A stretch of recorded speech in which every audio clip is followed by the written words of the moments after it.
अस्सलामुअलैकुम फ्रेंड्स, आज આપણે પડવાળી ક્રિસ્પી ચિકનની રેસીપી જોવાના છે। જે રેસીપી મારા સોસાયટીમાં એક બેન બનાવીને સેલ કરે છે, બહુ જ ટેસ્ટી બનાવે છે અને એમના હાથેથી જ બનેલી આ રેસીપી છે। હું માત્ર વોઇસ ઓવર કરીને તમારી સાથે શેર કરી રહેલી છું। તો ફ્રેન્ડ્સ, બહુ જ ટેસ્ટી બને છે। તમે રમઝાન ઇફ્તારમાં જરૂરથી આ રેસીપીને ટ્રાય કરજો। તો અહીં 1.5 કિલોગ્રામ જેટલી ચિકનને આ રીતે લંબાઈમાં કપાવીને લીધેલી છે, અથવા ઘરે પણ તમે બોનલેસ ચિકન લાવીને એને આ રીતે કટ કરી શકો છો। તો આ રીતે આપણે લંબાઈમાં કાપવાની છે। સરસ રીતે 5 થી 6 પાણીથી ધોઈ લેવાની છે, ચોખ્ખી કરી લેવાની છે અને પછી આપણે એને મેરિનેટ કરીશું। તો 1.5 કિલો જેટલી ચિકન છે, તો એમાં આપણે 2 ઈંડા સૌથી પહેલાં મેરિનેશનમાં એડ કરીશું। તો અહીં 2 ઈંડાનો ઉપયોગ કર્યો છે, જેનાથી સરસ એવું બાઇન્ડિંગ આવશે અને બહુ જ સારો એવો ટેસ્ટ પણ આવશે। સાથે સાથે 1.5 કિલો જેટલી ચિકન માટે 2 લીંબુનો રસ એડ કરીશું। તો 1 થી 2 લીંબુનો રસ તમે એડ કરી શકો છો। તો અહીં 2 લીંબુનો રસનો આપણે ઉપયોગ કર્યો છે। તો લીંબુમાંથી એના બી કાઢી લેવાના અને પછી આ રીતે એનો રસ એડ કરી દેવાનો। તો ફ્રેન્ડ્સ, હું તમને સ્ટેપ વાઇઝ એમની બનાવેલી રેસીપી બતાવું છું। બહુ જ ટેસ્ટી બને છે। મેં પણ ટેસ્ટ કરેલી છે અને અનેક લોકો આગળથી જ એમને ઓર્ડર આપતા હોય છે। તમે પણ જરૂરથી ટ્રાય કરજો। તો જો આ ચીલી ફ્લેક્સ છે, તો 2 મોટી ચમચી ભરીને ચીલી ફ્લેક્સ એડ કરેલા છે।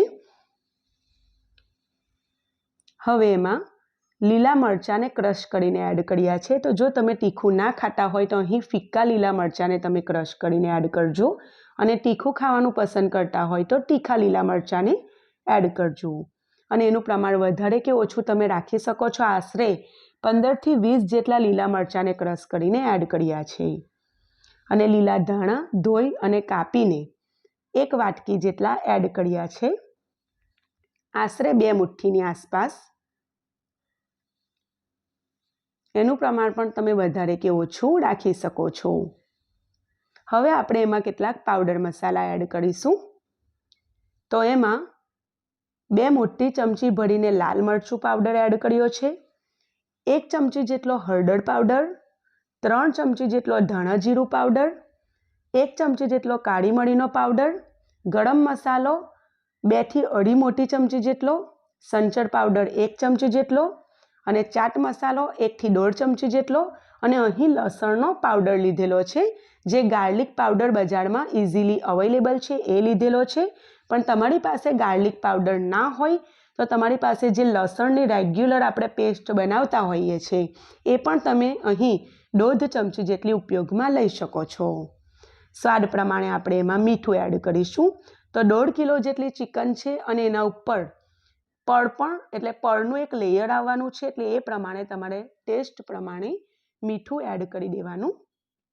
અહીં 2 થી 3 ટીસ્પૂન જેટલું મીઠું એડ કરેલું છે, તમે તમારા સ્વાદ મુજબ એડ કરજો અને આ રીતે બધી જ વસ્તુને સરસ રીતે હાથેથી મિક્સ કરી લીધેલી છે। તો હાથ સરસ ધોઈ અને હાથેથી બધી વસ્તુ મિક્સ કરી લેવાની, જેથી એકે એક ચિકનના પીસ પર બધું જ મસાલાનું કોટેશન આવી જાય।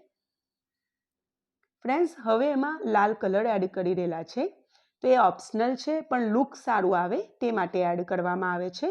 તો તમે એને સ્કીપ પણ કરી શકો છો અને લુક વાઇઝ તમારે વધારે સારું દેખાતું બનાવવું હોય, એનાથી ટેસ્ટમાં કોઈ ફરક નથી પડતો, પણ તમારે વધારે સારું દેખાતું બનાવવું હોય તો તમે પણ એડ કરી શકો છો। તો અહીં 1 ચમચીથી પણ થોડોક ઓછો એવો food colour, red food colour add કરેલો છે। હવે એને 2 કલાક માટે ઢાંકીને મેરિનેશન કરવા માટે મૂકી દઈશું। તો ત્યાં સુધી આપણે પડ કટ કરતા બતાવી દઈએ। તો આ રેડીમેડ પડ છે અને એને એકદમ પાતળી સ્ક્રિપ્ટમાં આપણે કટ કરવાનું। જો આ રીતે બતાવે છે, બસ એ જ રીતે આપણે કટ કરવાનું અને આ પડને આપણે મેરિનેટેડ કરેલી જે ચિકન છે એના ઉપર કોટ કરી દેવાના। તો ફ્રેન્ડ્સ, બધા જ પડને આ રીતે કટ કરીને પહેલેથી રેડી કરી દેવાના છે, જેથી આગળથી આપણે ફક્ત કોટ કરવાનું રહેશે। તો જુઓ, આ રીતની પાતળી પત્તી જેવા પડ કટ કરેલા છે।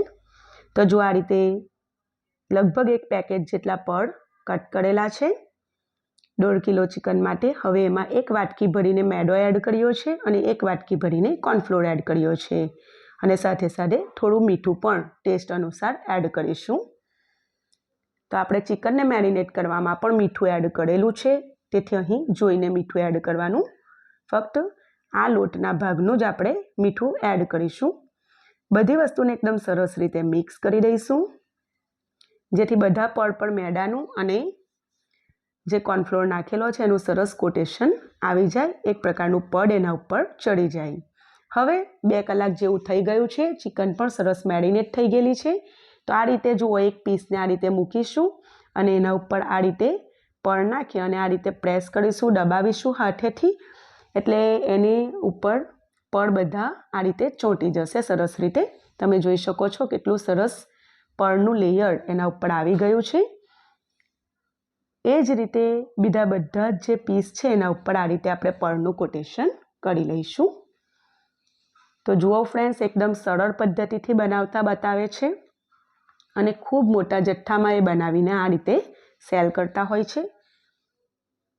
તો આ રીતે બીજી બધી ચિકનનું કરી લઈશું. તો જુઓ, આ રીતે થાળ ભરીને બધી જ ચિકન પર આ રીતે પડનું લેયર કરી દીધેલું છે. હવે એને ફ્રાય કરવાનું છે. તો આગળનું સ્ટેપ ફ્રાઈંગનું છે. તો ફ્રેન્ડ્સ, એના માટે તેલ પણ ગરમ કરવા માટે મૂકી દીધું છે અને તેલ બહુ વધારે ગરમ નથી કરવાનું. બિલકુલ નોર્મલ ટેમ્પરેચર પર તેલ ગરમ હોય ત્યારે આપણે 1 બાય 1 જેટલા સમાય એટલા પીસીસ એડ કરવાના છે.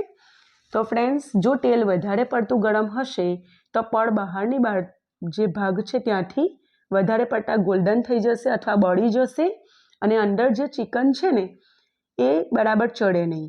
તે માટે એકદમ મીડિયમ ગેસ પર ગેસની ફ્લેમ એકદમ મીડિયમ રાખવાની છે અને 1 બાય 1 આ રીતે આપણે એડ કરી અને બિલકુલ મીડિયમ ટુ સ્લો ફ્લેમ પર, બહુ વધારે સ્લો પણ નહીં રાખવાની, મીડિયમ ટુ સ્લો ફ્લેમ પર ફ્લેમ રાખી અને ગેસની ફ્લેમ રાખીને આ રીતે થોડુંક હલકું પલટાવવાનું. તો નાખીને તરત નહીં પલટાવવાનું, 1-8 મિનિટ જેવું રહેવા દેવાનું અને એવું લાગે કે પડ પર એક લેયર આવી ગયું છે તેલનું ક્રિસ્પી, એટલે એકદમ હલકા હાથથી આ રીતે પલટાવવાનું. પછી વારંવાર એને નહીં પલટાવવાનું, બસ આ રીતે બતાવે છે એ રીતે બસ તમારે છૂટું કરતા જવાનું અને સરસ ફ્રાય થવા દેવાના.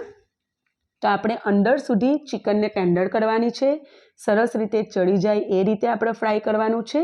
તો બિલકુલ ઉતાવળ નથી કરવાની, શાંતિપૂર્વક આપણે એને ફ્રાય થવા દેવાનું છે. તો હું તમને કમ્પ્લીટલી પ્રોસેસ બતાવવા માટે થોડુંક વિડીયો લાંબુ બન્યું છે, 9-1 મિનિટનું, પણ તમને કમ્પ્લીટલી એ જે રીતે બનાવે છે એ રીતે વિડીયો બતાવવામાં આવે છે. તો તમે પણ આ રીતે બનાવશો તો એકદમ પરફેક્ટ બનશે, ઘરમાં બધાને બહુ જ પસંદ આવશે. તો આ રમઝાન ઇફતારીમાં તમે જરૂરથી તમારા મેનુમાં આ ચિકન ક્રિસ્પીને સામેલ કરજો અને તમને કેવું લાગ્યું મને કમેન્ટ સેક્શનમાં કહેજો. તો અહીં ખરીદવાવાળા તમામને બહુ પસંદ આવે છે. તો જુઓ, આ રીતે સરસ થઈ જાય એટલે આ રીતના એક ચીપિયાની હેલ્પથી એને આ રીતે હલકા હાથથી પલટાવતું જવાનું, જેમ જરૂર લાગે એમ, બહુ વધારે તબેઠાથી નહીં હલાવવાનું. તો હલકો સુનહેરો કલર આવી જાય, હલકો ગોલ્ડન કલર આવી જાય ત્યાં સુધી આપણે ફ્રાય કરીશું. તો એક બેચને ફ્રાય થતાં 4 થી 5 મિનિટ જેવું આરામથી થઈ જશે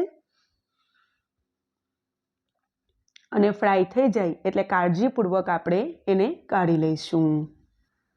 તો ફ્રેન્ડ્સ, આ રીતે જુઓ, બધા જ ચિકન ક્રિસ્પી ફ્રાય કરીને કાઢી લીધેલા છે. તમે જોઈ શકો છો સારી એવી ક્વોન્ટિટીમાં બનાવ્યા છે અને બહુ જ સરસ દેખાતા છે અને ટેસ્ટમાં પણ બહુ સારા બને છે. તમે પણ બનાવજો. ફ્રેન્ડ્સ, વિડીયો ગમ્યું હોય તો લાઈક જરૂરથી કરી દેજો, ચેનલને જરૂરથી સબસ્ક્રાઈબ કરી દેજો. ફરી મળીશું, ત્યાં સુધી આવજો.